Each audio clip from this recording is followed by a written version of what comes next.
We're told humanitarian aid is about saving lives, but what if, for some players, crisis has quietly become a business model? Today, we're unpacking the so-called Humanitarian Industrial Complex. Borrowing from Eisenhower's warning about the military-industrial complex, critics now use this idea to describe an aid industry that can grow regardless of whether suffering actually decreases.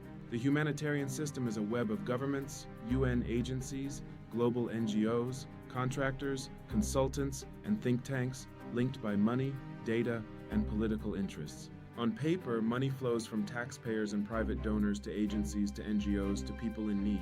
In reality, a lot of that funding gets absorbed by large organizations and private firms along the way. Critics point to vast camps where budgets are measured in the billions, yet basic conditions remain fragile year after year, raising questions about who this system is really built to serve. Aid becomes a product: food rations, tents, capacity building workshops, each a line item that sustains a whole supply chain of consultants, logistics firms, and service providers. If your job, your budget, and your organization's survival all depend on crisis funding, the incentive is to keep the machine running, not to design yourself out of a job. Many scholars argue this system still carries a colonial legacy, decisions made in northern capitals, implemented in the global south, often with limited local ownership. Investigations have found that in some programs, most spending never reaches frontline communities.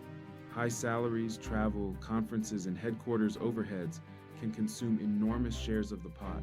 Public NGOs must file reports, but private contractors often operate with far less transparency, making it hard for citizens to know where their money actually goes. At borders, humanitarian actors may offer blankets and food while working alongside security forces that detain, sort, and deport.